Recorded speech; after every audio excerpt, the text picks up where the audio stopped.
Y compartimos pantalla. Perfecto, ahí estamos. Bueno, esto recuerden que yo ahora cuando empiezo a compartir pantalla, yo dejo de verlos, a menos que se desmuteen y opinen y hablen, ¿no? Bueno, esto vamos a empezar con un resumen del final de la clase pasada que quedó incompleto, así podemos avanzar. De lo que terminaba diciendo, el libro era sobre una guía, daba una especie de ayuda para que debemos tener en cuenta para una sana interpretación, ¿sí? Punto uno, en muchos casos la razón que sean difíciles los textos es que no fueron escritos para nosotros, ¿sí? Los textos escritos, los textos que nosotros tenemos en la Biblia, no fueron escritos para nosotros. Ojo, no quiere decir que no es para nosotros. Sí, en un nivel espiritual, el Espíritu Santo tenía previsto que sea para nosotros, ¿sí? Pero el autor material que escribía, no es que escribía de forma ciega, sin entender lo que escribía, sino que el autor, la persona que estaba escribiendo, estaba pensando en algún tipo de audiencia, ¿sí? Y esa audiencia, aunque no sepamos exactamente quién era, sabemos que no éramos nosotros, ¿sí? En ninguno de los textos eran para nosotros, explícitamente. Por lo tanto, esa distancia es necesario tener consciente para poder acercarnos a la intención del autor, ¿sí? El Espíritu Santo inspira en el autor y el autor tiene una intención. Esa intención es obra del Espíritu Santo. Bueno, para poder tener más asertivamente la idea o la intención del autor, es necesario irnos a aquel tiempo y a aquel lugar, ¿sí? Es decir, conocer un poco el contexto histórico sería. Dos, aunque no se pueda tener plena certeza sobre alguno de los detalles, muy a menudo el propósito de todo pasaje queda todavía a nuestro alcance, ¿sí? Aunque no podamos tener toda esta certeza, el propósito suele estar en el mismo texto. Si no sabemos lo que los corintios hacían al bautizarse por los muertos, sí sabemos por qué se refiere Pablo a esta práctica de ellos, ¿sí? Digamos, en el libro de Corintios, lo que habíamos visto la semana pasada, era que, que había cosas que Pablo le estaba respondiendo a los corintios y que nosotros no sabíamos bien de qué se trataba, ¿sí? Bueno, aunque no sepamos exactamente de qué se trataba, sí podemos entender la idea que tenía Pablo en la cabeza. ¿Sí? Básicamente sería eso. A pesar de la incertidumbre sobre algunos detalles precisos, hay que aprender a preguntar lo que puede decir con certeza sobre un texto. ¿Sí? Hay cosas que nosotros le intuimos, pero hay cosas que son bien claras. ¿Sí? Bien, que no hay lugar a confusiones. ¿Sí? Por ejemplo,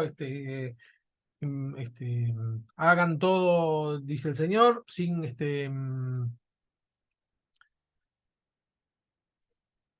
se me fue el texto explícito, es sin vanagloria y sin contienda, ¿no? Sin espíritu de contienda. Bueno, hay pasajes que son así de claros, ¿sí? Que simplemente hay que hacer lo que dice y punto, ¿no? Los 10 mandamientos, por ejemplo. En esta clase vamos a ver un poco sobre cosas que son bien explícitas y cosas que nos da a entender el texto, ¿sí? Bueno, hay cosas que son bien explícitas como los 10 mandamientos. No robarás, punto. No hay mucho que interpretar ahí, ¿sí? No es que si, bueno, robar significa... No, es claro, ¿sí? Sin embargo, hay otros textos que lo entendemos, lo leemos y lo entendemos, ¿sí? Y la otra, digamos, lo que sugiere acá el autor es que consultemos algunos comentarios, como recién me pedía a Mónica, ¿no? Que, si, a ver que le pueda recomendar algún comentario. Yo eso te lo voy a responder en el grupo, así algunas sugerencias, así compartimos con todo.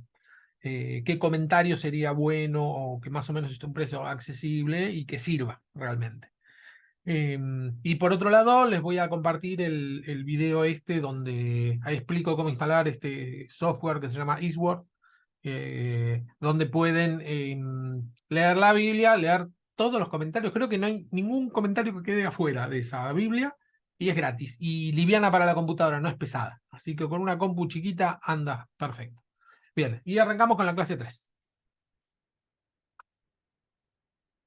La clase 3 es sobre las narraciones del Antiguo Testamento. En el Antiguo Testamento hay muchas narraciones. Las narraciones son relatos.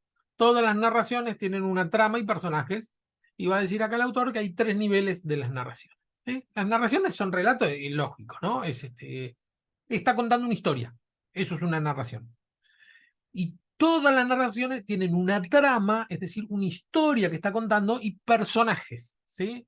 Generalmente para dividir un texto bíblico es necesario fijarnos si cambió la trama o cambiaron los personajes. Si cambian los personajes es que hasta ahí terminó una porción bíblica y empieza otra. ¿Sí? Es una forma de tenerlo.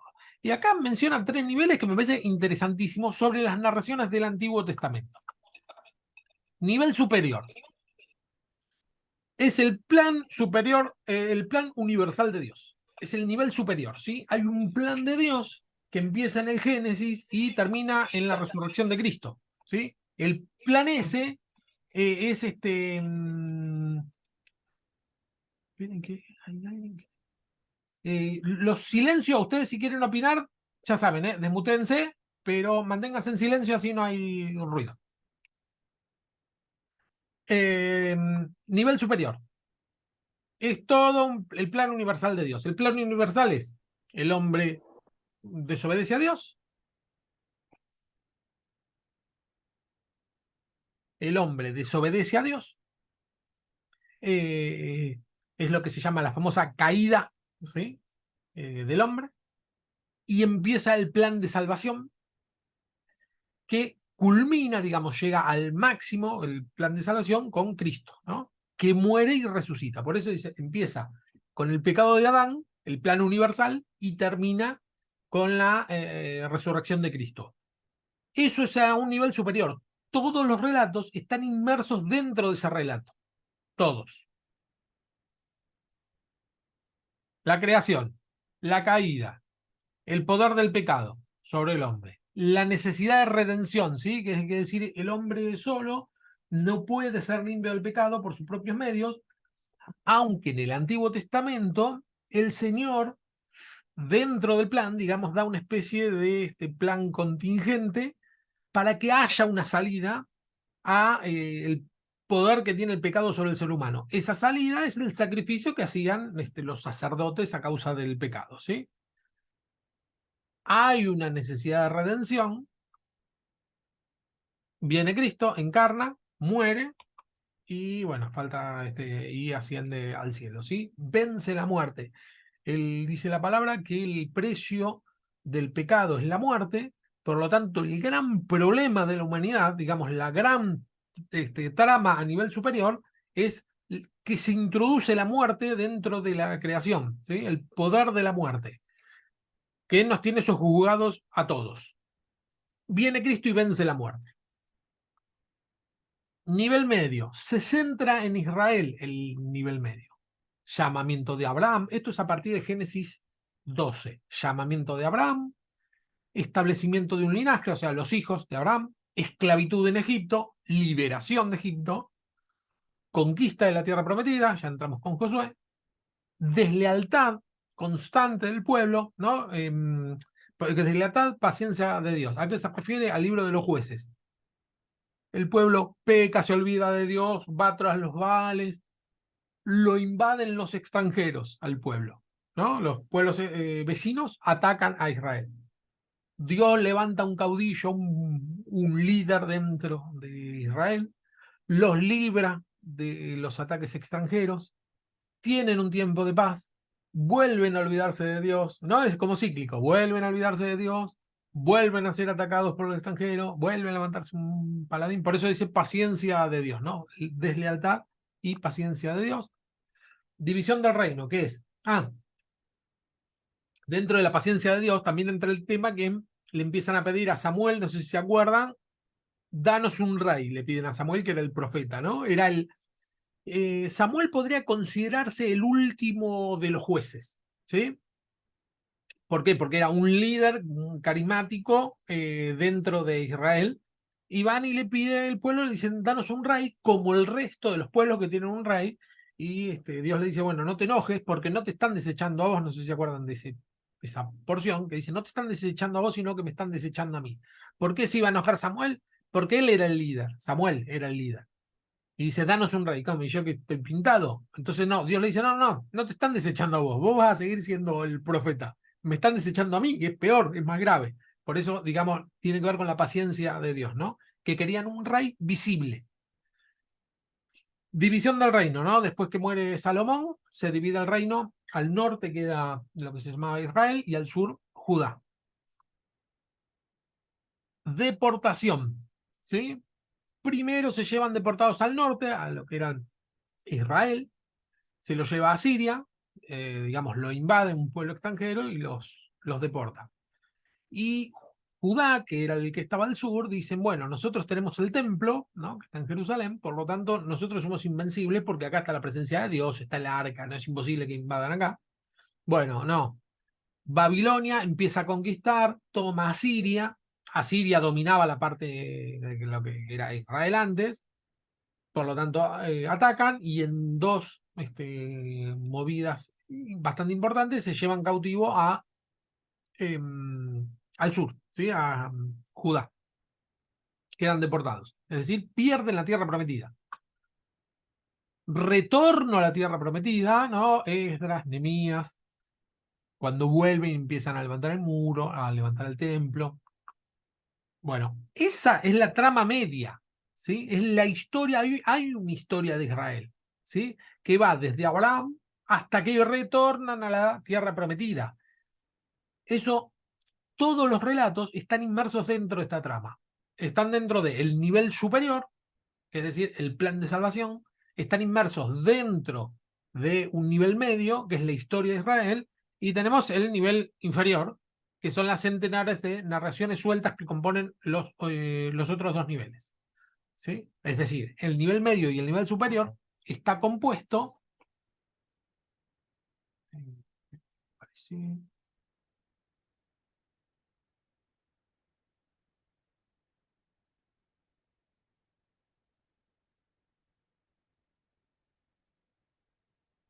Está andando mal el video, se me desconecta cada 2x3. Ahí está. Hace un ruido raro. El martes pasado tuve problema con el micrófono, ahora tengo problema con la cámara. Bueno, perfecto. Es el nivel, bueno, el nivel inferior es eso, ¿no? Un montón de relatos. La historia de Josué, acá hay algunos ejemplos. La historia de Gedeón, la historia de David, etcétera, etcétera, etcétera. ¿Sí? Y es más, dentro de la historia, vamos a suponer, dentro de la historia de David, ¿no? Que es la historia del pastorcito que es llamado, vence a Goliat, es favorito del rey, después el rey lo desprecia, después lo persigue para matarlo, después pasa a ser rey, primero de Judá, después de todo Israel, ¿no? Y hasta que al final deja de heredero a Salomón. Dentro de esa gran historia de David, hay otros niveles más inferiores que son las pequeñas historias de David, ¿no? David vence a Goliat. Bueno, eso es una historia. David es ungido, eso es otra historia. David peca con que ve a la mujer esta y manda al marido a matarlo. Eso es otra historia, ¿no? Así, cada una de toda la historia de David está compuesta de pequeñas historias, pequeños relatos. Esto por ahí es necesario tenerlo en claro, porque cuando a veces hacemos una predicación o una enseñanza, tenemos que tener en claro que una historia no hace a toda la historia de la humanidad, ¿sí? De una sola historia no podemos desprender todo el evangelio. Y de un pequeño suceso de David, vamos a suponer, ¿no? No podemos desprender el resto, ¿no? Porque David tenía intimidad con Dios, era uno de los favoritos, ¿no? Y sin embargo, una vez que era un recontra pecador, bueno, porque esa pequeña historia no empaña al resto de lo que significaba David. A su vez, cada historia puede estar compuesta por otras historias más cortas. Yo había puesto acá, por ejemplo, José es lo mismo, la historia de José, desde que es vendido hasta que les da entrada a toda su familia, le pasan 1000 cosas, 1000 historias cortitas. Algunas cosas a considerar: las historias no relatan lo que hicieron esos hombres. son principalmente las historias de la intervención de Dios en la vida de esas personas y a través de ellas. Esto por ahí también es necesario tenerlo en cuenta.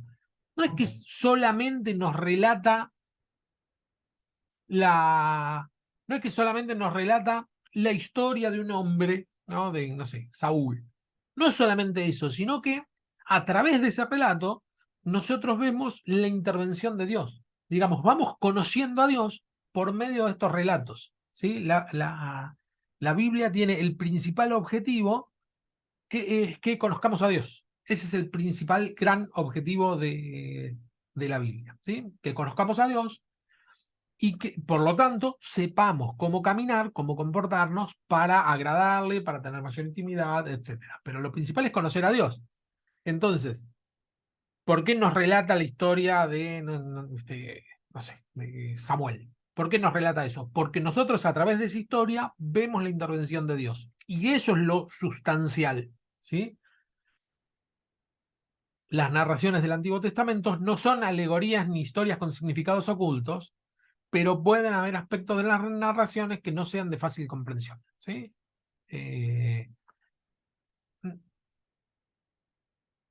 Hay algunos textos que sí son alegorías o están escritos de forma poética, sin embargo, la mayoría, el grueso, son historias reales, de personas reales, concretas, que caminaron en esta tierra, y, y aunque algunas sean difíciles de entender, no quieren decir que sean inverosímiles.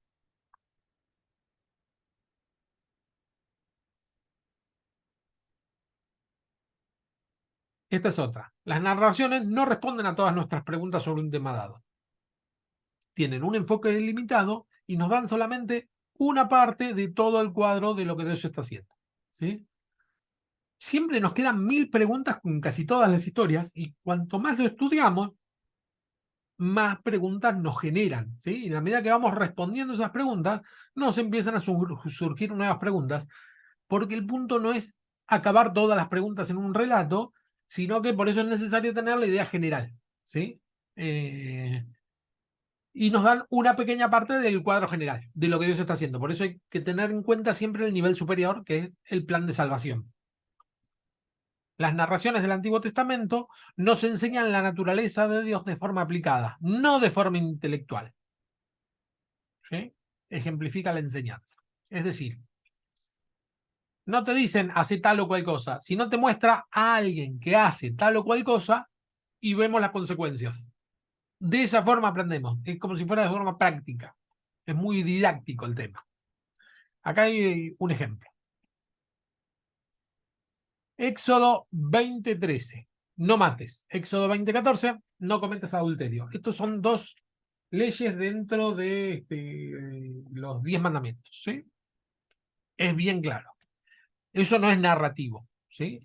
Sino que es un texto más bien legal. Ahora, narrativo tenemos en 2 Samuel 11, arranca así, dice. En la primavera, que era la época en que los reyes salían de campaña, David mandó a Joab con la guardia real y todo el ejército de Israel para que aniquilara a los amonitas y sitiara la ciudad de Rabá. Pero David se quedó en Jerusalén. Una tarde, al levantarse David de la cama, comenzó a pasearse por la azotea del palacio y desde allí vio a una mujer que se estaba bañando. La mujer era sumamente hermosa, por lo que David mandó a ver que averiguaran quién era y le informaron, se trata de Betsabé, que es hija de Elián, esposa de Urías elitita. Entonces David ordenó que la llevaran a su presencia y cuando Betsabé llegó, él se acostó con ella. Después de esto, ella volvió a su casa. Hacía poco que Betsabé se había purificado de su menstruación, así que quedó embarazada y se lo hizo saber a David. Entonces David le envió este mensaje a Joab, que era el general, ¿no? Mándame aquí a Urías elitita, ¿sí? El pedido que le hace Joab es que mande a Urías. ¿Ah? Un segundito. Y Joab así lo hizo. Cuando Urías llegó, David le preguntó cómo estaba Joab y los soldados y cómo iba la campaña, ¿no? Empezaba como un disimulo. Luego le dijo, vete a tu casa y acuéstate con tu mujer. Tan pronto como salió del palacio, Urías recibió un regalo de parte del rey. Le dijo, bueno, andá y acostate con tu mujer, y le dio un regalo.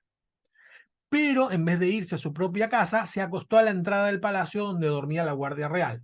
David se enteró de que Urías no había ido por su casa, así que le preguntó, ¿qué has hecho un viaje tan largo? ¿Por qué no fuiste a tu casa? En este momento respondió Urías, tanto el arca como los hombres de Israel y de Judá se guarecen en simples enramadas, y mi señor Joab y sus oficiales acampan al aire libre, y yo voy a entrar a mi casa para darme un banquete y acostarme con mi esposa, tan cierto como que su majestad vive, que yo no puedo hacer tal cosa. Bueno, entonces quédate hoy aquí y mañana te enviaré de regreso, replicó David. Urías se quedó ese día en Jerusalén, pero al día siguiente David lo invitó a un banquete y logró emborracharlo. A pesar de eso, Urías no fue a su casa, sino que volvió a pasar la noche donde dormía la guardia real. Lo que quería David era que se acueste con Betsabé para que crea que el hijo que estaba esperando Betsabé era de Urías. A la mañana siguiente, David le escribió, pero no fue a la casa, ¿no? Él se quedó porque tenía conciencia de equipo. A la mañana siguiente, David le escribió una carta a Joab y se la envió por medio de Urías. La carta decía, pongan a Urías al frente de la batalla donde la lucha sea más dura, luego déjenlo solo para que lo hieran y lo maten. Por tanto, cuando Joab ya había sitiado la ciudad, puso a Urías donde sabía que estaban los defensores más aguerridos. Los de la ciudad salieron para enfrentarse a Joab, y entre los oficiales de David que cayeron en batalla también perdió la vida Urías el hitita. Entonces Joab envió a David un informe con todos los detalles del combate y le dio la orden al mensajero, cuando haya terminado de contarle al rey y todos los pormenores del combate, tal vez se enoje y te pregunte por qué se acercaron tanto a la ciudad para atacarlo. ¿Acaso no sabían que le dispararían desde la muralla? ¿Quién mató a Abimelech, hijo de Jerubeset? ¿No fue acaso una mujer que le arrojó una piedra desde el molino donde la muralla de Tebas, desde la muralla de Tebas, y lo mató? ¿Por qué se acercaron tanto a la muralla? Pues si te hace estas preguntas, respóndele, también ha muerto Urías el hitita, siervo de su majestad. El mensajero partió, al llegar le contó a David todo lo que Joab le había mandado a decir, y los soldados enemigos no estaban los soldados nos estaban venciendo, dijo el mensajero, pero cuando nos atacaron al campo abierto pudimos rechazarlos hasta la entrada de la ciudad. Entonces los arqueros dispararon desde la muralla a los soldados de su majestad, de modo que murieron varios de los nuestros. También ha muerto Urías el hitita a su majestad. Entonces David le dijo al mensajero, dile a Joab de mi parte que no se aflija tanto por lo que ha pasado, pues la espada devora sin discriminar. Dile también que reanude el ataque contra la ciudad hasta que destruirla. Cuando Betsabé se enteró de que Urías, su esposo, había muerto, hizo duelo por él, y después del duelo, David mandó que se la llevasen al palacio y la tomó por esposa. Con el tiempo ella le dio un hijo. Sin embargo, lo que David había hecho desagradó al Señor. Bien, este relato, ¿no? Lo leí todo para que se note bien el detalle. Se resume en no mates si no cometes adulterio, ¿no? Digo, en Éxodo ya estaba claro que no hay que matar ni cometer adulterio. No hace falta leer todo esto para saber que esto desagrada al Señor. Ya lo sabíamos, entre comillas, ¿no? Sin embargo, vean cómo el relato nos muestra gráficamente qué es lo que debemos y qué es lo que no debemos hacer, ¿sí? No es una lista de cosas, sino que son relatos de gente normal que hace cosas normales, porque esto, aunque nos horrorice, es algo normal dentro de lo que son las personas, lo que somos las personas. Cometemos pecados y lo grafica, ¿sí? Así todos los relatos. Todos los relatos un poco circunscriben a lo que es el Pentateuco, y digamos, porque lo que sería el Pentateuco sería la base, ¿no? La regla. Todos los hechos históricos, o el Pentateuco me estoy refiriendo a la parte de la ley, ¿no? Eh, todos los relatos remiten un poco a eso, y acá, digamos, cuentan un montón de cosas para que entendamos una, o dos, o tres, ¿sí? Digamos, el central. Después podemos sacar un montón de enseñanza, pero lo central de todo este relato de 27 versículos, lo central es que no hay que matar y que no hay que cometer adulterio. Eso es lo central. Después se puede sacar un montón de enseñanzas, ¿no? Pero lo central ya estaba dicho. Pero el punto es cómo decirlo.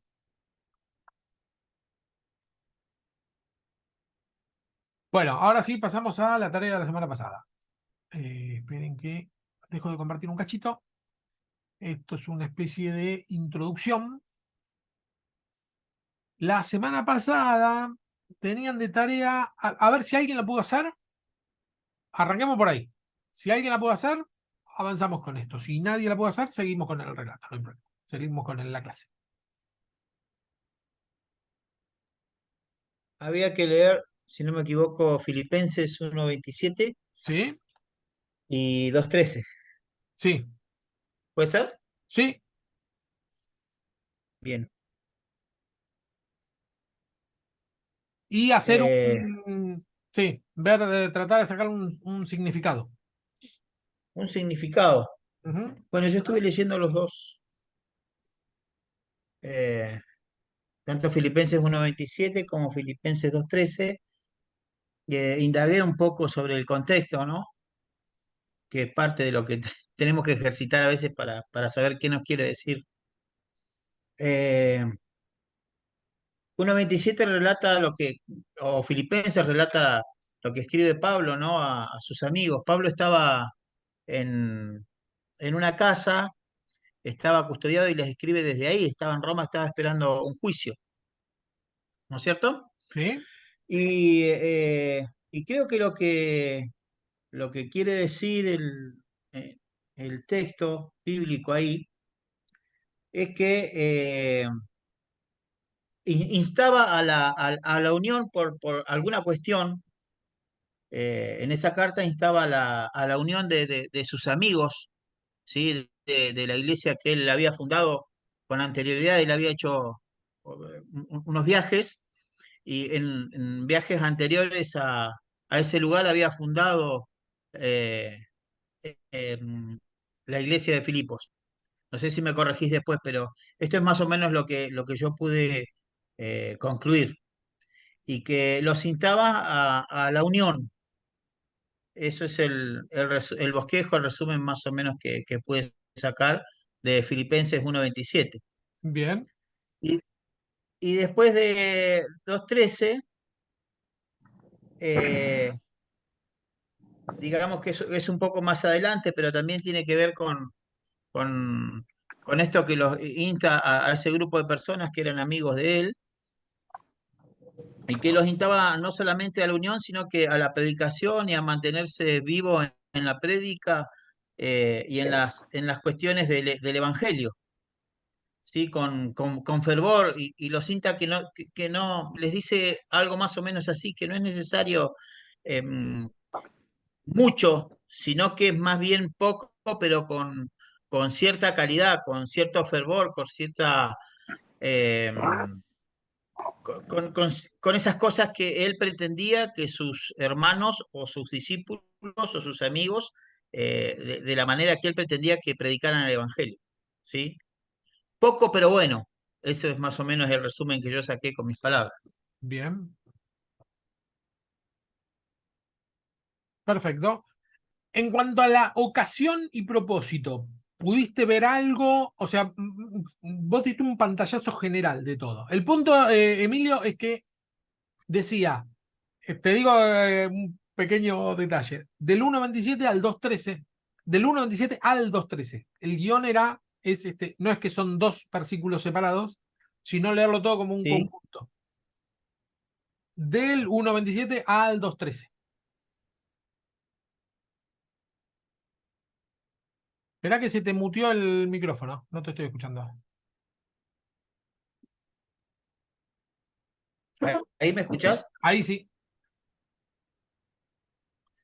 Eh, y la consigna era a propósito, me dijiste. Ocasión y propósito. Es decir, la ocasión es por qué escribió eso, sería. ¿Sí? Bueno, Perdón, la ocasión sería, perdón, te lo dije mal. La ocasión sería en qué momento escribe y el propósito es para qué lo escribe. Digamos, en qué momento no. bueno, Sí, decime. yo creo que él estaba con una situación bastante compleja. Si bien a él le permitían recibir visitas y seguía predicando ahí en esa casa donde lo estaban custodiando, esperando ese juicio o esa presentación ante las autoridades. Sí, La ocasión era que, o sea, esa era la ocasión perfecta, digamos, para darle aliento a ese grupo de personas que quizás, o por alguna razón, no indagué más, pero ¿Eh? supongo que puede ser por eso, habían ciertas dudas, ciertas disputas, ciertas peleas con respecto, yo supongo que si no es a lo doctrinario, era la forma de predicar o con esas cosas. Entonces creo que la ocasión era esa, de, Bien, de- de fortalecer a ese grupo de personas, a sus amigos, a esa gente que él tanto quería, desde ese lugar, porque no había mejor ocasión de transmitirle, digamos, si él que estaba en esa situación estaba fuerte. Y por ahí en algún versículo dice que la muerte es ganancia para él porque le gustaría estar con Cristo, ¿sí? Eh, Dejando en un plano secundario su situación, pero instando al resto que a pesar de las circunstancias, ellos debían seguir porque el fin primero y último era la predicación del Evangelio. Eso es para mí la ocasión, que ante un debilitamiento de la iglesia o ante determinados problemas, la ocasión era mostrarle a esos, a los sacerdotes, a los referentes, a esa gente de la iglesia, a sus compañeros, que había que estar fuerte en todo momento y que pese a las dificultades, había que seguir con la premisa que él le había enseñado en ese viaje o en esos viajes anteriores, que seguramente le había instalado doctrinariamente cómo era la forma de la iglesia y cómo era la forma de predicar el Evangelio y sostener el Evangelio de Cristo. bien, perfecto. Lo último que dijiste, en realidad no era la ocasión, sino el propósito. Pues está bien. A veces es medio confuso, ¿no? Ocasión y propósito. Bueno, pero sí, la ocasión no está mal, estaba preso y había peleas, ¿no? Según lo que vos dijiste, había peleas dentro de la comunidad esta. Y el propósito es mostrar a todos que, aún en la adversidad, ¿no? Porque vemos que él estaba preso y manifestaba la felicidad, el gozo del Espíritu Santo, etcétera, cómo las circunstancias no debieran influir en nuestra forma de comportarnos con los hermanos. Muy bien, Emilio. ¿Alguien más lo puede hacer?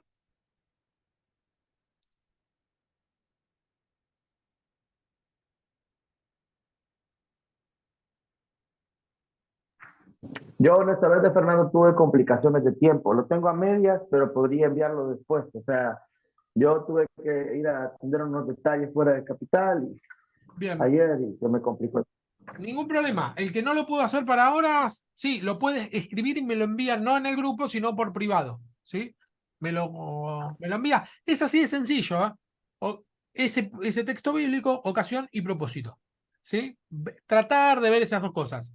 La ocasión, como bien hizo acá Emilio, la ocasión tiene que ver con en qué momento escribió la carta, ¿sí? ¿Cuál es la ocasión por la cual escribió? Y el propósito es para qué la escribe. Y el propósito, por ahí no hace falta buscar en comentarios bíblicos, sino el mismo texto nos va a decir, porque por ejemplo dice, empieza todo con respecto a la humillación y exaltación de Cristo en ese pasaje. Entonces, bueno, uno de los propósitos es que caminemos en humildad, es bien claro, ¿no? Miren a Cristo, cómo caminó en humildad, sí. Entonces, ese fue el detalle que yo tuve, que estuve muy presionado de tiempo. Vine, solo trabajé, mi trabajo normal, ¿verdad? Y entonces no me senté a hacer las cosas, pero yo te lo hago hoy en la noche, te lo mando. Excelente, ningún problema. Bueno, Bien, avanzamos con la clase entonces. ¿Les parece? ¿Ok? Para mí está bien. Genial. El que no lo pudo hacer, acuérdense de mandármelo por escrito puede ser por WhatsApp. Está el mail, pero si les parece más cómodo el WhatsApp, al WhatsApp, y si no, me lo mandan por mail. Miren, no es necesario que lo escriban en compu. Lo pueden escribir a mano, sacarle una foto y mandármelo. Lo pueden escribir en una hoja, que sea con letra que se entienda, le sacan la foto y Gracias, me lo mandan. ¿Sí? gracias. Ah, bueno, no hay problema. Menos mal que lo aclaré. Este, claro, porque a veces o no tenemos la compu, o nos cuesta más, o escribir en celular es re difícil, por lo menos para mí. Y bueno, lo pueden escribir mientras que se lea, le sacan una linda foto y ya. Con eso estaríamos. Avanzamos con la clase. Vamos por acá.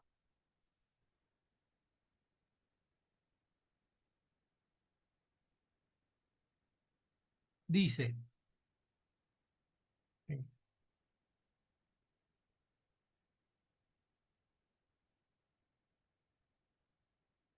molestando, estoy esperando que acá. Principio para la interpretación de las narraciones. Ahora sí.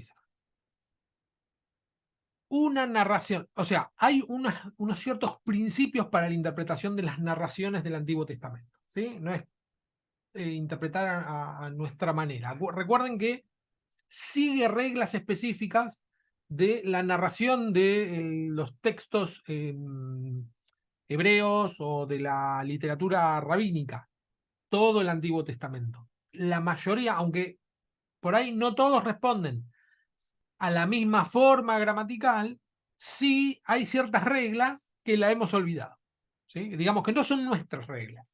Sin embargo, están. Entonces, a veces, si conocemos esas reglas, encontramos algunos detalles que nos la perdemos si no conocemos esas reglas. Una narración del Antiguo Testamento, por lo general, no enseña directamente una doctrina, como vimos recién, ¿no? Sino que la enseña lateralmente. Te lo muestra. ¿Sí? No te dice, no hagas esto, no hagas lo otro, o tenés que hacer esto, tenés que hacer lo otro. Sino te muestra por medio de un relato un suceso y a partir de ahí saca tus propias enseñanzas. En este caso en el que leímos de Betsabé, dice a Dios no le agradó, pero muchas veces no dice a Dios no le agradó. Sin embargo, nos damos cuenta que a Dios no le agradó.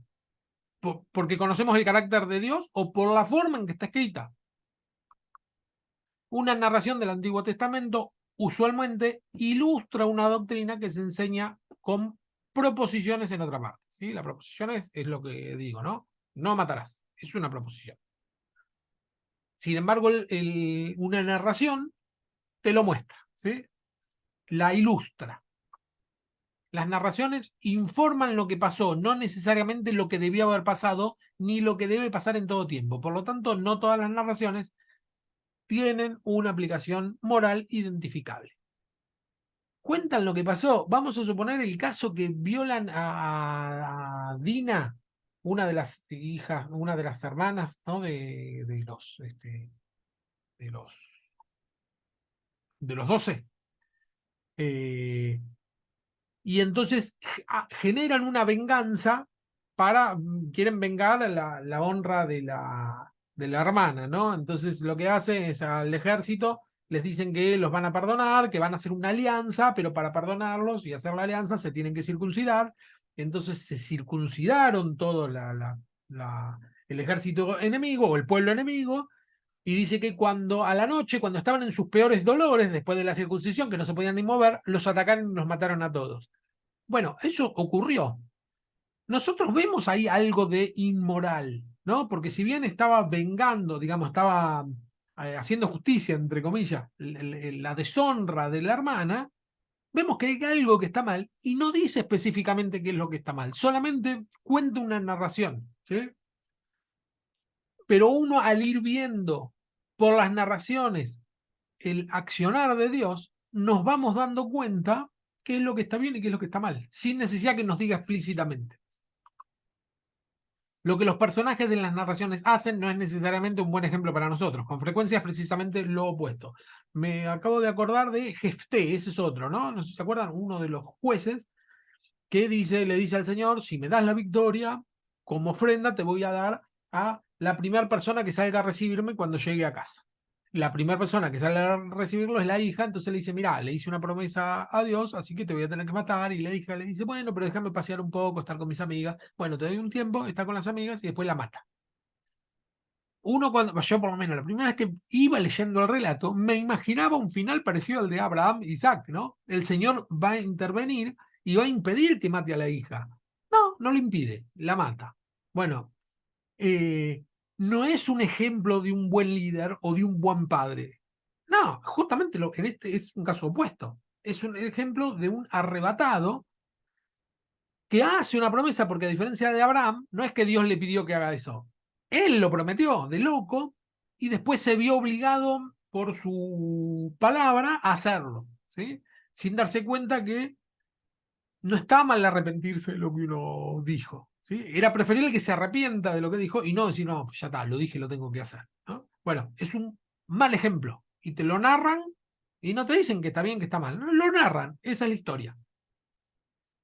La mayoría de los personajes de las narraciones del Antiguo Testamento y sus acciones son imperfectos. ¿Sí? Los personajes son imperfectos todos, no hay uno, porque inclusive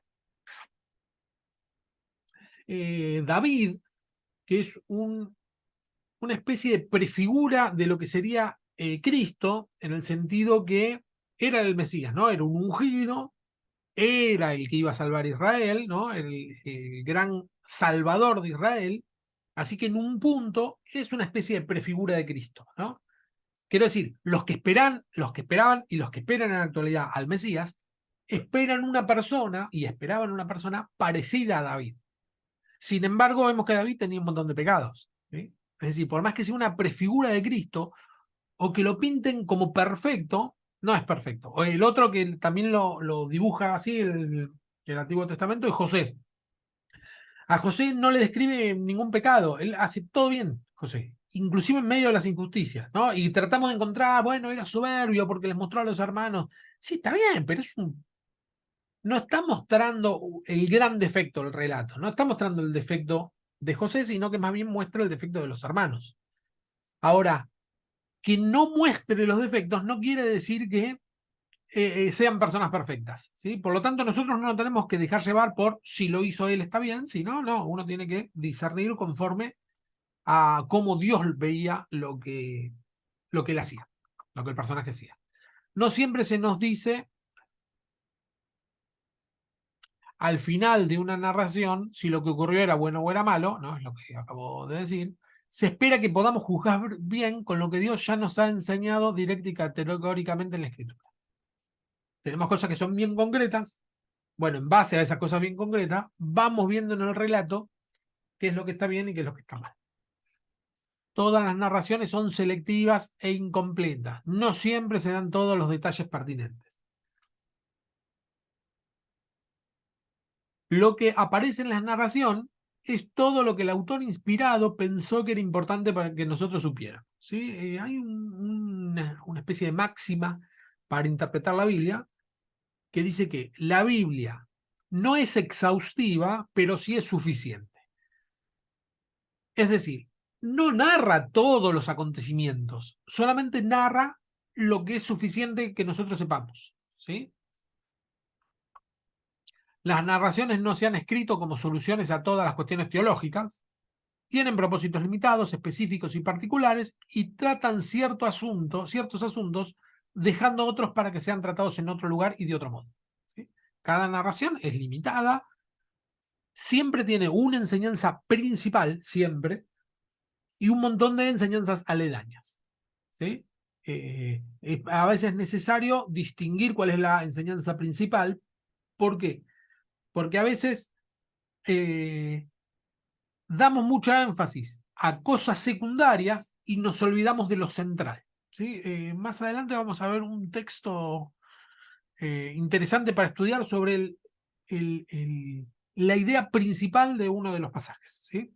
Y esta idea principal, ya le digo, no es que hay que ir a un comentario para que nos diga, no hace falta ir a alguien que nos diga, sino que el mismo texto, naturalmente, encontramos cuál es la enseñanza principal. Las narraciones pueden enseñar explícitamente, afirmando algo con claridad, o implícitamente, implicando algo con claridad, pero sin declarar. En todos los casos, Dios es siempre el héroe de las narraciones, ¿sí? No hay otro héroe. Porque inclusive, no sé, David mata a Goliat, bueno, es el héroe de ese pasaje, sí, pero fíjense que él vence porque va en nombre de Jehová de los ejércitos.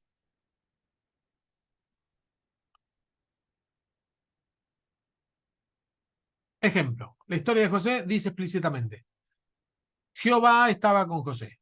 En Ruth, la enseñanza implícita está presente en la historia, pero no se declara abiertamente. Se ve implícita en la historia y no se lee en ella.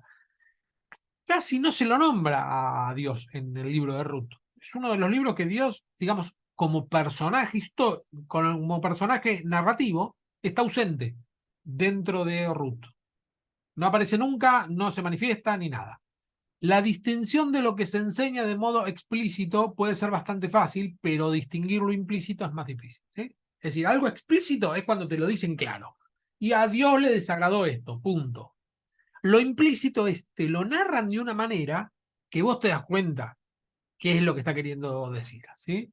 Si el texto de David con Betsabé no estuviera lo explícito, es decir, y a Dios le desagradó, no hacía falta porque nos hubiéramos dado cuenta que eso no agrada a Dios, que todo lo que él estaba haciendo estaba mal y lo sabemos porque ya está en la ley, ¿no? En los 10 mandamientos. No hay que adulterar y no hay que asesinar. Bueno, hizo las dos cosas. Ya está. Eso sería una cosa explícita y la otra una cosa implícita.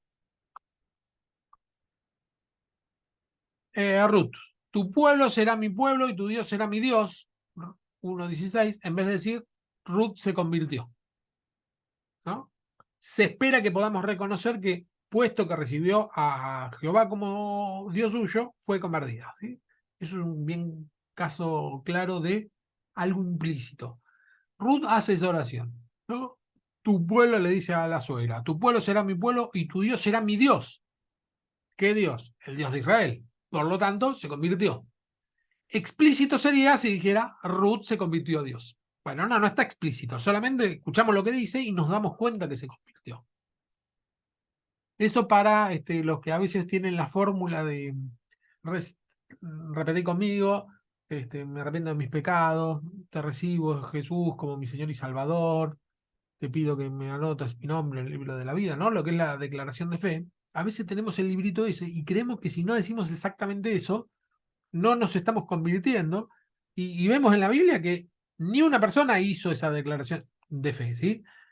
No me parece mal la declaración de fe, me parece bien. Es una especie de síntesis que nos sirve tipo memotécnica para que nos acordemos todo lo que es necesario decir. Sin embargo, vemos que hay personas que se convierten sin decir nada de esa oración y hay otras personas que pueden decir esa oración perfectamente sin convertirse, ¿no? Digamos que hay excepciones, ¿sí? Sin embargo, bueno, por ahí sirve la declaración esa de fe, pero acá vemos cómo Ruth se convierte diciendo eso, tu pueblo será mi pueblo, tu Dios será mi Dios, y ya está. La narración nos dice de modo implícito que la historia es parte del fondo ancestral del rey David y por extensión de Jesucristo.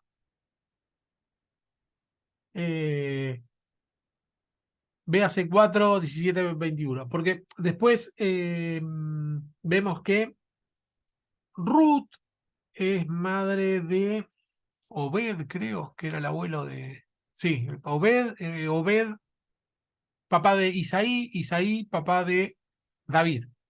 Por lo tanto, Ruth es la bisabuela de David y dice, y por extensión de Jesucristo, porque Jesucristo viene del linaje de David. No solo eso, sino que está en la genealogía, ¿no? Por lo tanto, vemos que esa decisión de fe que hace Ruth tiene implicaciones impensables para Ruth. La narración nos dice implícitamente que Belén era un pueblo excepcional durante el periodo de los jueces. Recuerde que todos los personajes mencionados en la narración, excepto Ruth y su hermana Orfa, son habitantes de Belén. Noemí, en tiempos de gran amargura o de felicidad, reconoce la voluntad del Señor y se somete a ella. Vos, en sus palabras, se muestra siempre como adorador y seguidor del Señor y sus actos confirman su palabra. La narración de Ruth, acá lo que está haciendo análisis es de Ruth, ¿no? En el periodo, ¿por qué dice Belén era algo excepcional durante el periodo de los jueces? Durante el periodo de los jueces, vieron que en el final de los jueces termina describiendo muy bien lo que era ese periodo en Jerusalén, que dice que cada uno hacía lo que bien le parecía. Sin embargo, vemos que todos los personajes de la historia de Ruth, salvo Ruth y su hermana Orfa, que eran extranjeras, son todos habitantes de Belén. Y dice que eh, Noemí reconoce la voluntad de Dios en tiempos difíciles o tiempos de abundancia. Y vos, según sus palabras, se muestra siempre como adorador. ¿Alguien tiene ahí para leer Ruth 2:11? 11 y 12.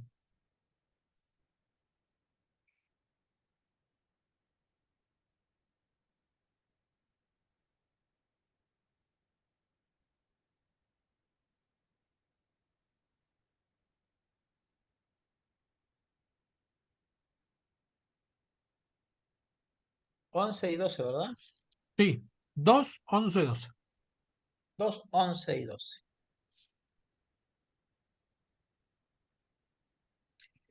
11. Y respondiendo vos le dijo, Sí, he sabido todo lo que has hecho con tu suegra después de la muerte de tu marido, y que dejando a tu padre y a tu madre y la tierra donde naciste, has venido a un pueblo que no conociste antes. Jehová recompense tu obra y tu remuneración sea cumplida de parte de Jehová, Dios de Israel, bajo cuyas alas has venido a refugiarte. bien, esa es una frase hermosa. Y vemos la integridad de vos, donde se comporta como un verdadero cristiano. No es un canalla como el resto de los personajes en esa época en Israel. ¿Sí? Es excepcional cómo defiende a la extranjera, ¿no? Iba comiendo lo que iban dejando los que trillaban. Se da cuenta que siendo extranjera, ella se vino a refugiar a las alas del Señor y reconoce que tiene que él tomar una actitud que dignifique el lugar del Señor, del pueblo de Dios. No puede ser un canalla, porque está la imagen de Dios presente, ¿no? Por eso dice, sus actos confirman su palabra, porque después la adopta, digamos, la recibe, se casa con ella, siendo que era extranjera, no tenía por qué casarse con ella, porque estaba en esa época lo que se llamaba la ley del levirato, que era que si moría el esposo de una mujer, el hermano del fallecido debía casarse con la cuñada, digamos, ¿no? Que ahora nos parece algo medio truculento, pero en esa época una mujer no tenía forma de sustentarse si no tenía el marido que trabaje, porque no podía tener ganancias, no podía tener bienes una mujer, ¿no? Y entonces necesitaba un varón, y entonces lo que decía, bueno, alguien se tiene que hacer cargo, bueno, el hermano se tiene que hacer cargo de la mujer. Muchas veces ni siquiera consumaban el acto matrimonial, sino solamente era que se hacía cargo como marido de protección y ayuda, ¿no? Y vos se comporta así, ¿no? Como un verdadero hijo de Dios. En ninguna parte de la narración dice Belén era un pueblo famoso por su piedad en aquella época, ¿no? El autor descubre, entre comillas, el autor que estamos leyendo, ¿no? Gordon Fee, descubre este detalle. Dice, pará, pero estos eran todos de Belén y todos se comportaban bien. Belén era excepcional, ¿sí? Sin embargo, no, eso es implícito, es de leerlo varias veces y de sacar el jugo, nos damos cuenta de esto. Pero en ninguna parte dice Belén era un pueblo famoso por la piedad de aquella época. No lo dice, sin embargo, por eso no está explícito, sin embargo sí está implícito. Con leerlo varias veces y sacar algunas conclusiones, llegamos a esa conclusión. Precauciones finales. ¿Por qué algunas personas se encuentran a menudo en las narraciones bíblicas cosas que en realidad no están en ella y ponen en la Biblia sus propias nociones en vez de leer en la Biblia lo que Dios quiere que sepan? Hay tres razones principales, ¿sí? Es decir, porque algunas personas encuentran lo que van a buscar, ¿no? Vieron que hay un montón de iglesias ahí para hacer dulce y hay iglesias, por ejemplo, que apoyan el movimiento gay, ¿no? Y que le llaman las iglesias gay. Bueno, ¿qué hacen? Modifican algunas cosas y otras las exacerban muchísimo para poder llegar a algo que es totalmente en contra de la voluntad de Dios, claramente, ¿no? Pongo este ejemplo que es bien claro que Dios no tolera ni permite ese tipo de comportamientos. Sin embargo, el que maneja la Biblia puede dar la vuelta. Entonces lo que dice es que, ¿por qué muchas veces sucede esto? Bueno, tres razones menciona. Uno, porque están desesperados por conseguir información que les sea útil, de valor personal y que se aplique a su propia situación, ¿sí? Es decir, yo tengo una situación, un claro ejemplo es lo que se llamó la teología de la prosperidad, ¿no?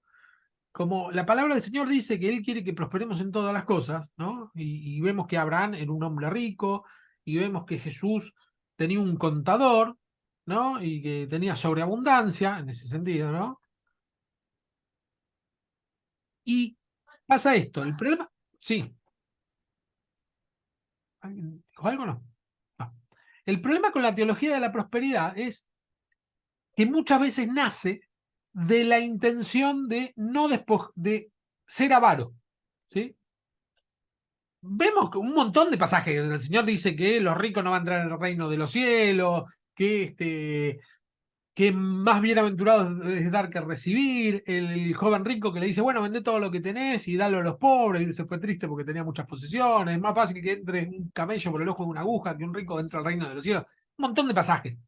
Sin embargo, si yo parto de la intención de quedarme acumulando bienes sin importarme la necesidad de mi hermano, si mi intención es esa, bueno, voy a encontrar en la Biblia pasajes que me digan, bueno, vos podés llenarte de plata, llenarte de bienes que no vas a terminar de usar nunca en tu vida, acumular, y no importa, el vecino no tiene ninguna importancia. El vecino que se la busque, que se convierta, y si no se convierte, debe estar y si está convertido, habrá pecado, por eso no es rico, ¿no? Bueno, eso es ir a buscar en la Biblia algo que yo quiero en mi corazón. No es algo que lo encontré en la Biblia buscándolo con un corazón abierto a, Señor, si hay algo que estoy haciendo mal, decímelo. Yo quiero entrar al reino de los cielos, yo quiero agradarte, ¿no? Si vamos con esa intención a la Biblia, siempre vamos a encontrar cosas nuevas. Pero si yo ya voy con una idea, voy a encontrar cosas raras. ¿Sí? Sí, sí, estaba leyendo yo, haciendo también un estudio hace un tiempo. Ay, santo Dios. Espérame. Ruth. Espérame. Okay. Sí, está recibiendo una llamada mi esposa, perdóname. Viene con música de fondo, no hay problema.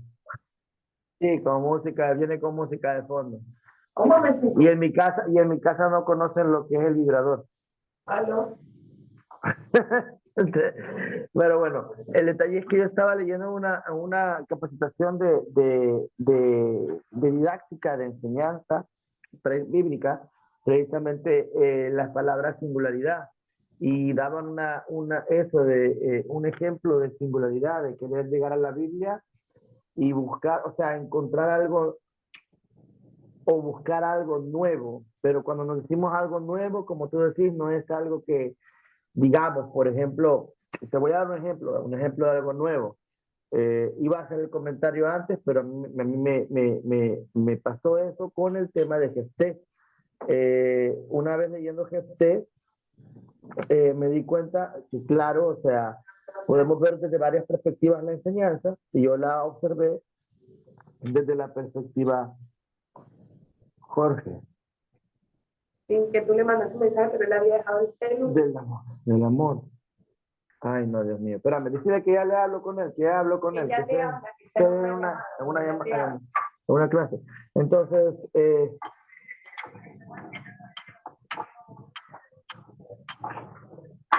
dale. Ahorita yo bueno, bueno, en que lo que yo pude averiguar o lo que me mostró en algún momento el Señor fue acerca del honor. Con una persona, obviamente había dado una palabra, podemos sacar varias perspectivas de ese texto, y siempre lo había visto como tú lo viste, exactamente como tú lo describiste, ¿verdad? Ajá. O sea, uno ve las cosas de una manera y de pronto no, si uno siente que como que el Espíritu le revela alguna otra enseñanza con el mismo pasaje. Pero estamos hablando de una enseñanza que, o sea, que no es algo, es nuevo para ti, es algo que Dios te está mostrando, pero no es como, por ejemplo, la teología de la prosperidad, que uno va buscando como encontrar esas novedades extrañas, ¿verdad? Por ejemplo, de un pastor que dijo de que, pues como somos hijos de Abraham, ¿verdad? Y somos hijos de la promesa, y Abraham tenía 2 mujeres, podemos tener 2 mujeres. Claro. Ajá, o sea, esas son las enseñanzas singulares que uno busca o que alguien busca y se encuentra, y se puede encontrar con varios versículos que aprueben eso, pues,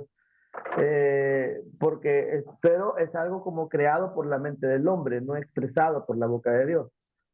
Entonces, estaba viendo Exactamente. eso y me llamó la atención lo que dijiste, porque precisamente hace como 2 días, cuando iba de camino allá, lo leí, y decía que había que tener cuidado con las enseñanzas singulares, ¿verdad? Las enseñanzas que uno, por ejemplo, busca, ¿verdad?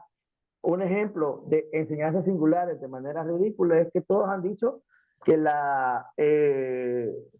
que el fruto prohibido era la manzana, a tal grado que la bendita manzana hasta en Blancanieves aparece como envenenada, ¿verdad? Entonces, y eso no lo dice la Biblia, no dice que era una manzana. Claro. Ajá, entonces uno saca esas enseñanzas y hasta hace doctrina o sigue doctrina de esas enseñanzas, ¿verdad? Y eso es una enseñanza singular. O sea, Exactamente. algo que se extrae y que podría tener un buen propósito en el sentido de que la persona a lo mejor lo vio siendo bueno, la cosa, pero a la larga es una, o sea, no puedo decir que algunas rayen en energía, pero puedo decir que es un error doctrinal. Sí, sí, sí. Sí, uno de las alertas que nos tiene que sonar, que a veces pasa, pero no siempre, la Biblia generalmente lo que busca, el Señor lo que busca a través de su palabra y del entendimiento, es modificar nuestro accionar, siempre. ¿Sí? Porque Él nos va perfeccionando. Y perfeccionarse quiere decir modificarse, ¿no? Porque si cada vez somos un poquito más perfectos, quiere decir que antes éramos un poquito más imperfectos, ¿no? Entonces, la intención de Dios siempre es modificarnos.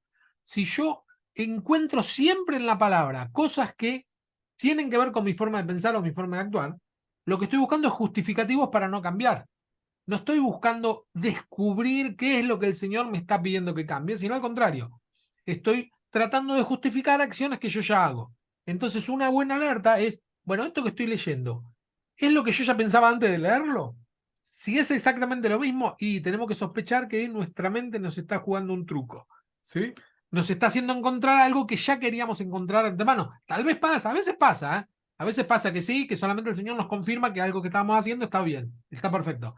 Pero la mayoría de las veces somos nosotros o nuestro interés inconsciente de encontrar cosas, ¿sí? Y de eso hay que tener cierto cuidado.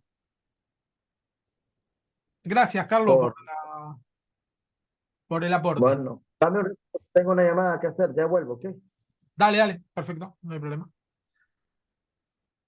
Seguimos. Dice, son impacientes, quieren sus soluciones ahora mismo en este libro y en este capítulo, ¿no? ¿Por qué encuentran algunas cosas que están fuera de contexto? Bueno, a veces encontramos, digo, estamos buscando una respuesta del Señor y creemos que al leer un pasaje en particular, necesariamente en ese pasaje vamos a encontrar la respuesta y tal vez no, ¿no? Lo mismo pasa a veces con las predicaciones, ¿no? Estamos orando por algún tema y nos empezamos a orar el sábado a la noche por algún tema, vamos el domingo a la mañana al culto y recibimos una palabra de parte del Señor, pero tal vez no es necesariamente la respuesta a lo que veníamos orando. Muchas veces sí, pero no necesariamente es.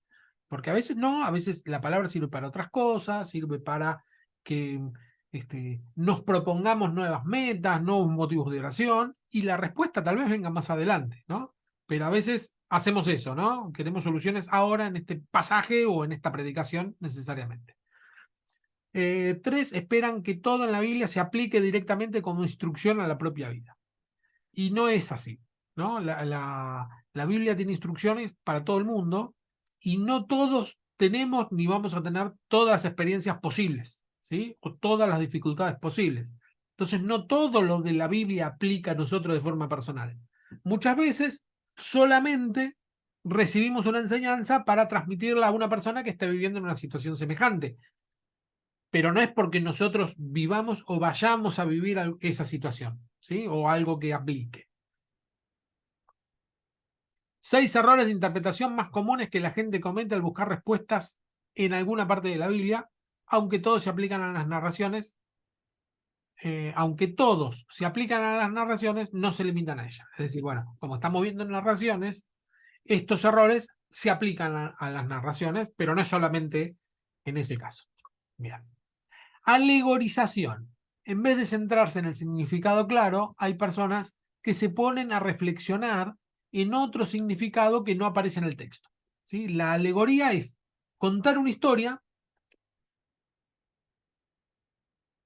para que entendamos otra historia totalmente distinta, ¿sí? O que entendamos una idea totalmente distinta. Pensé que lo había puesto, pero no lo puse. Un caso de alegorización es algunos leen la parábola del hijo pródigo como, perdón, la del buen samaritano como una alegoría de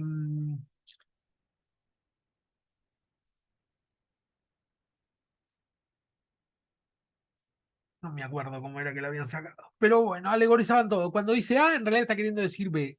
Por ejemplo, cuando le da las dos, lo que me acuerdo es esto. Cuando le da las dos monedas, ¿se acuerdan? El mesero que dice, bueno, el buen samaritano iba camino a Jericó, ¿no? Lo asaltan unas personas y queda ahí tirado. Entonces viene un sacerdote y pasa de largo porque tenía que hacer, pasa un escriba y sigue de largo porque tenía que hacer, no, un levita, perdón, porque tenía que hacer, y después viene un samaritano y lo ayuda, le lava las heridas, lo lleva a una posada y le da dos monedas al mesero, al mesonero, le da dos monedas para que eh, cubra todos los gastos y si necesita más, a la vuelta va a pasar. Bueno, el samaritano, Jesús, va a decir esta alegorización, y las dos monedas que le da es el Antiguo y el Nuevo Testamento, decía la alegorización, y terminan sacando de contexto todo, ¿no?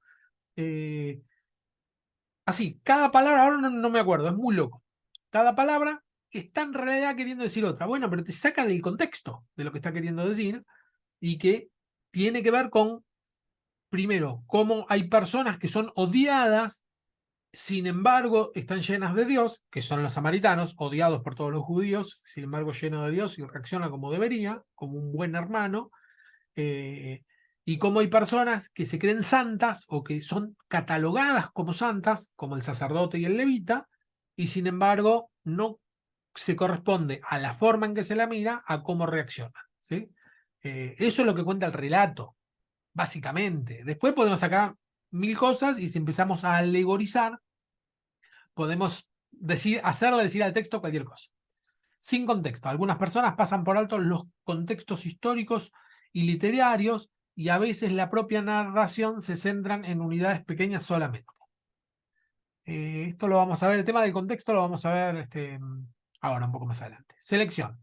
Es parecido al anterior, se refiere a la selección de ciertas palabras y frases para el estudio, mientras que se pasan de largo las demás, otras palabras. Combinación falsa. Este método combina elementos aislados de un pasaje y saca conclusiones de esa combinación, aunque los elementos mismos no estén directamente conectados con el pasaje. ¿Sí? Nueva definición. Esto es lo que estaba diciendo recién Carlos, ¿no? La singularización.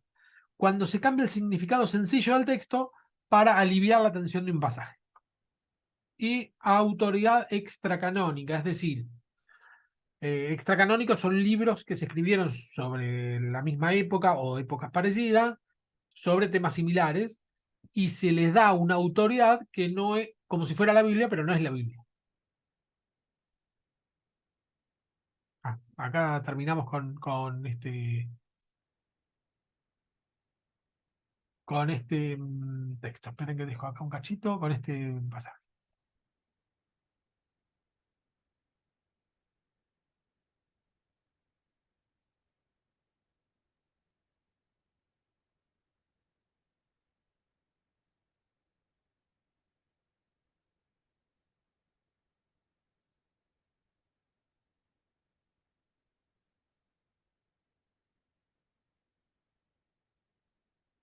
Bien, vamos a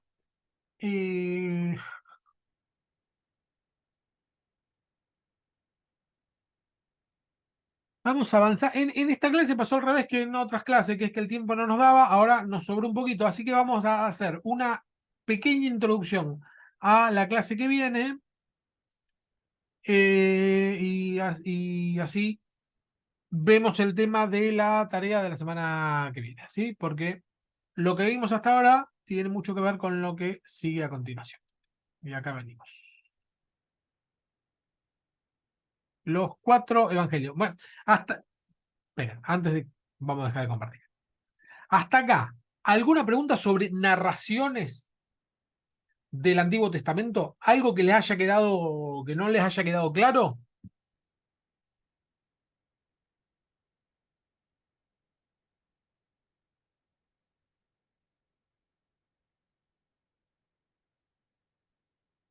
¿O un aporte?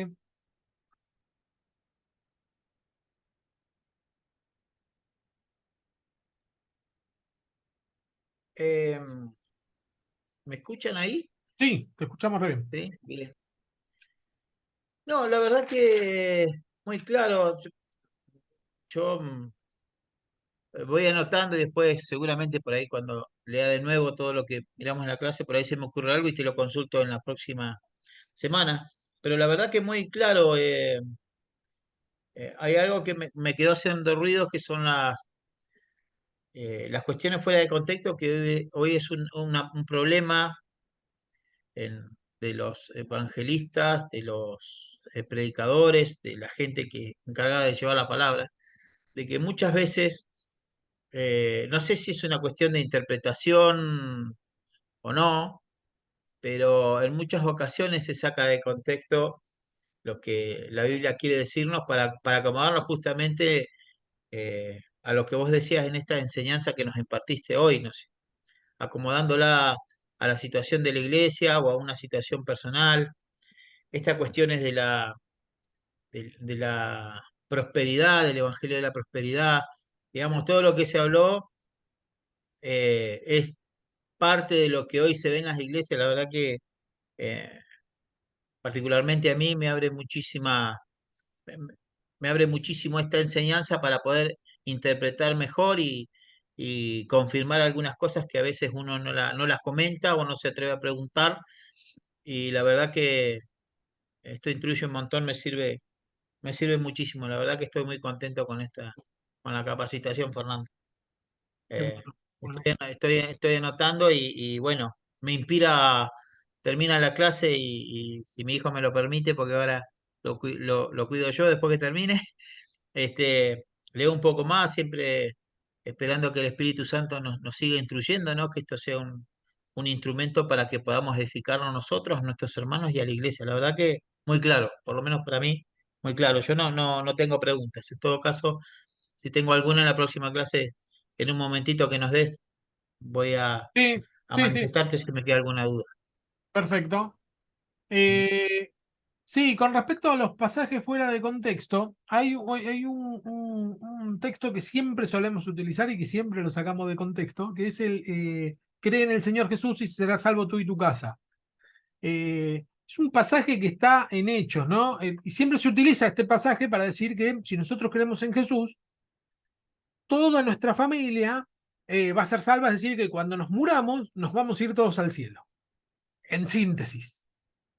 Y el pasaje dice lo contrario, no lo contrario, pero dice otra cosa que está más del lado opuesto, que el pasaje es del carcelero que cuando se escapa, se abren todas las cárceles, está Pablo y Sila, y, y él piensa que se escaparon, y si se escaparon, los romanos eran Terribles. bravísimos, los mataban a los carceleros y a su familia. ¿No? Entonces se iba a morir. Y no solo se iba a morir, sino que iba a matar a la familia. Entonces el carcelero dice que saca la espada para matarse. El carcelero, ¿por qué se iba a matar? Porque era la única forma de proteger a su familia. Se tenía que suicidar, tenía que responder con su vida porque los presos se habían escapado. Entonces se va a matar y ahí sale Pablo y dice, no, estamos todos acá, no te hagas daño. ¿Y qué tengo que hacer para ser salvo? Parece- No le está preguntando qué tengo que hacer para ir al cielo, qué tengo que hacer para ser salvo, es decir, para que no me maten. Y le dice, bueno, cree en Jesús y vas a ser salvo vos y tu casa, es decir, no te van a matar ni a vos ni a tu familia. Lo que le está diciendo Pablo es eso, es lo que se entiende. Exactamente. Es decir, no te vas a morir. Sí, Pero además después el texto bíblico confirma que esa fue una situación generalizada en el momento, pero que definitivamente después del carcelero lo lleva a Pablo con toda su familia y ahí surge, digamos, recién ahí el relato bíblico dice que se convierte en todos los que estaban en la casa, o sea, su exactamente, familia. exactamente, sí, señor. Sí, señor. Pero bueno, eso viene después. La frase es en sí, ojo, eso no quiere decir que sea falsa la premisa.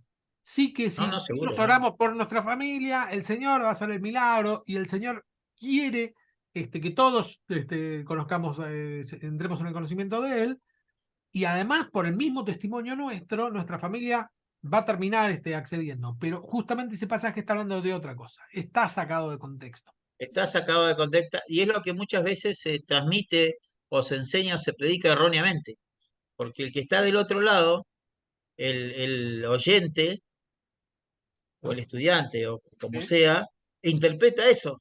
O sea, basta con que yo crea y mi familia ya está a salvo, o sea, ya es Claro, salva. La salvación ya está a través mío. Sí, pero está desde otro lugar, porque Dios va a hacer el milagro a través del Espíritu Santo de otra forma. Vas a llegar a tu familia y el Espíritu Santo es el que los va a convencer de pecado y la conversión viene desde otro lugar, no por una sola, por mí, sino que vienen a través de otras cosas. Yo creo que es eso, ¿no? Esas son las interpretaciones o las enseñanzas fuera de contexto. Muchas veces se ve mucho esto, es un ejemplo muy claro y que muchos también lo usan como ejemplo para demostrar esto, las, las- los textos bíblicos sacados de contexto. exactamente.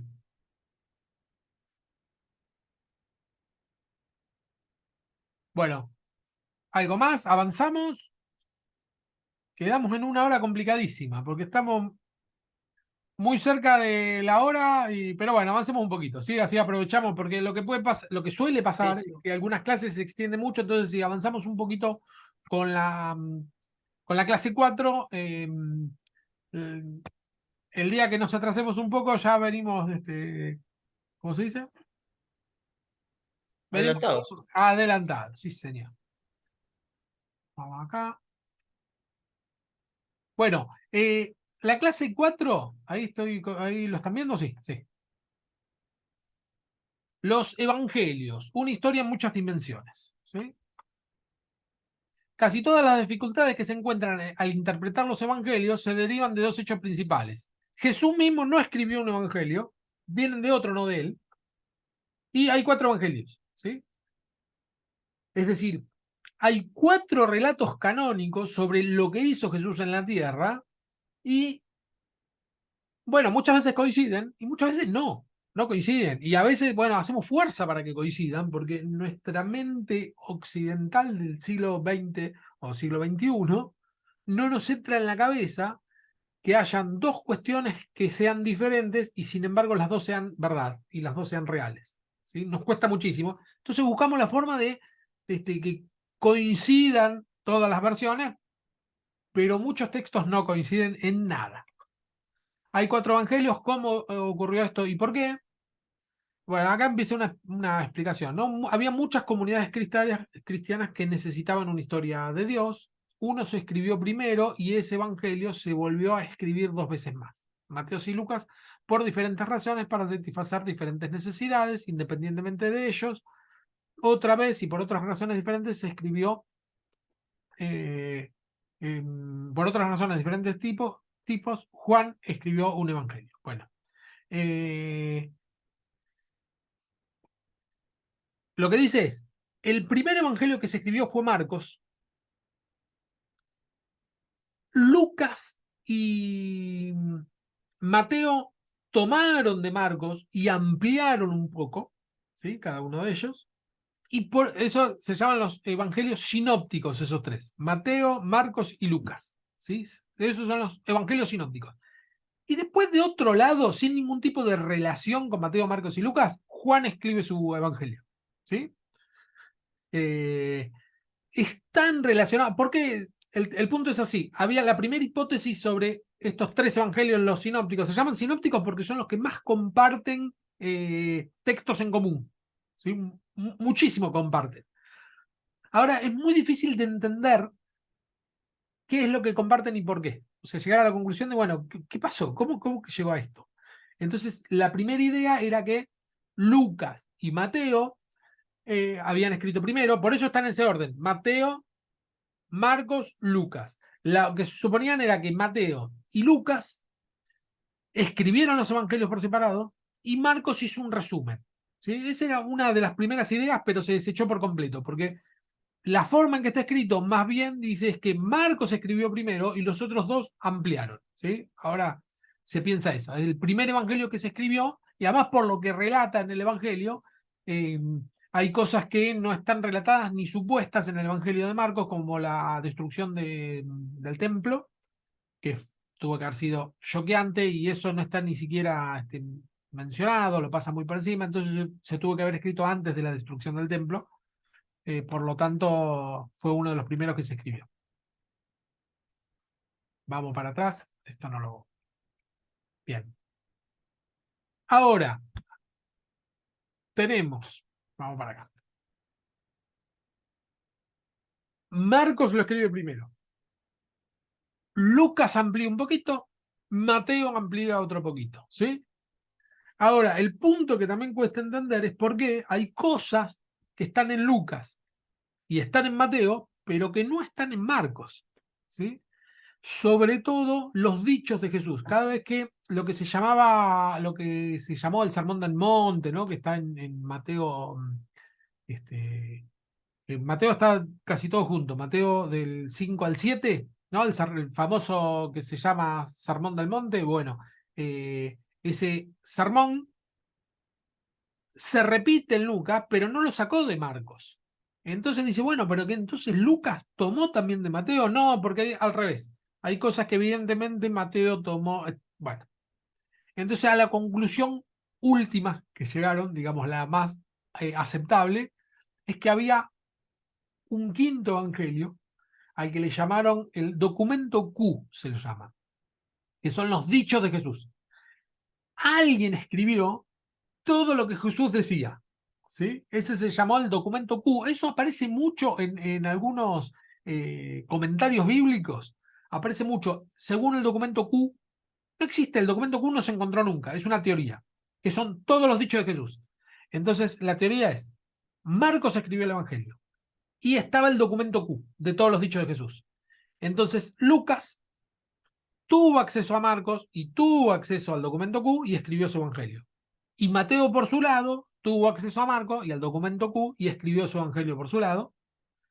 Y de ahí llegó a esa conclusión de que porque hay muchas cosas que se parecen y muchas cosas que no. Digamos, es la teoría que más cierra en casi todos. Es una teoría, el documento Q no está en ningún lado, pero cada vez que se habla del documento Q es los dichos de Jesús, es el sermón del monte, ¿no? Jesús está, oyeron que fue dicho tal cosa, pero yo les digo, y que hable, ustedes son la sal del mundo, habla, bueno, eso es todos textos de...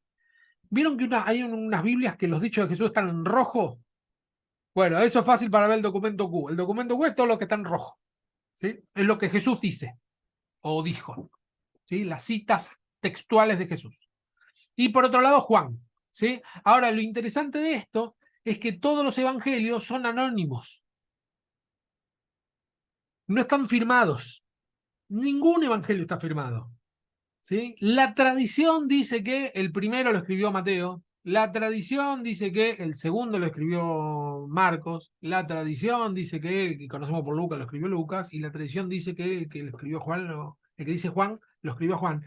Porque los títulos no pertenecen al texto. El texto, liso y llanamente, es sin título, sin capítulo y sin versículo. El texto es texto, nada más, en los textos más antiguos, ¿sí? Los originales no hay ninguno. No hay ningún texto original. Pero los más antiguos son en griego, todos, el Nuevo Testamento, todos los evangelios, en griego. Y no solo eso se lo voy a mostrar la semana que viene. No solo que solamente texto, que no hay ni versículo, ni capítulo, ni títulos, sino que tampoco hay espacios. Vieron que nosotros separamos las palabras con espacios. Los griegos también, cada palabra está separada de la otra.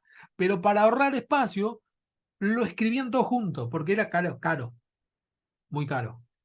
Entonces, el texto más antiguo y el que habrá sido el original es puro texto, todo mezclado, y bueno, y uno tiene que leer, si alguna vez tuvieron un texto todo junto escrito, es re difícil leerlo, ¿no?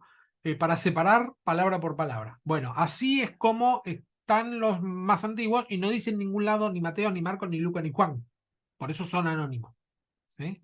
No es como la carta, supónganse, de Pablo, que arranca diciendo Pablo a, etcétera, ¿no? Pablo a los hermanos de Corintios, o Pedro, o lo que sea. Las cartas sí tienen firma, ¿no? Los evangelios no. El Apocalipsis también, ¿no? Yo, Juan, estando en la isla de Patmos, ¿no? Dice quién es el que escribe. Los otros no. Bueno, hasta acá, fondo histórico lo vamos a dar la semana que viene, ¿sí? Avanzamos acá estos 10 minutitos que teníamos como para no perderlo. Dejamos de compartir. Para la semana que viene, si pueden, traten de leer un evangelio, uno de los que sea, leerlo completo. Es muy difícil leerlo, es mucho, ¿no? Entonces es muy difícil sentarse y leerlo de un tiro, como a veces en la clase de Pentateuco que estamos los martes, les dije, bueno, lean Génesis del 1 al 11, que es mucho, de corrido, ¿sí? Leer un evangelio de corrido es mucho, pero fíjense si en esta semana pueden leer uno de los evangelios, el que más le parezca, ir leyéndolo de tal forma de para el jueves que viene haberlo terminado de leer, ¿sí? Aunque ya lo hayamos leído 1000 veces, es como para tenerlo un poco más presente, ¿sí? ¿Les parece? Sí. Bien. Y Perfecto. fíjense de mandarme, menos Emilio, de mandarme la tarea de esta semana, lo escriben y me mandan una foto, o si lo escriben en compu, me mandan el archivo, ¿sí? No hay problema. Gracias. Bien. ¿Algún hermano o hermana que nos despida en oración?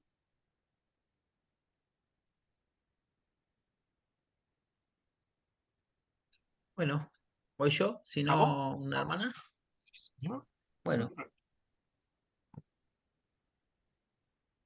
Padre, te damos gracias por este espacio, por esta oportunidad, Señor, donde te pedimos al principio también en oración que tuviera tu Santo Espíritu para que nos podamos edificar con estas enseñanzas.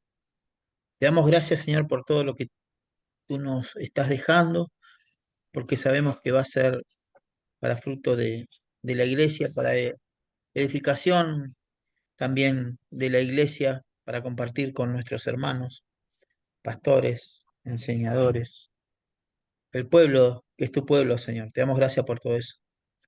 Te damos gracias por todo lo que hemos compartido.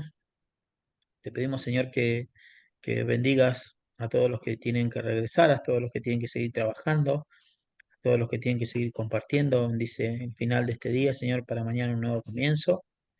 Y te pedimos, Señor, que nos dejes con la paz de tu Santo Espíritu para comenzar de nuevo con fuerzas mañana, Padre Santo. Te damos gracias por tu espacio nuevamente, en el nombre poderoso de Jesús. Amén. Amén. Gloria a Dios. Esperen Gloria a porque Dios. había otra, ahora que en la oración me despertó me hizo recordar el espíritu.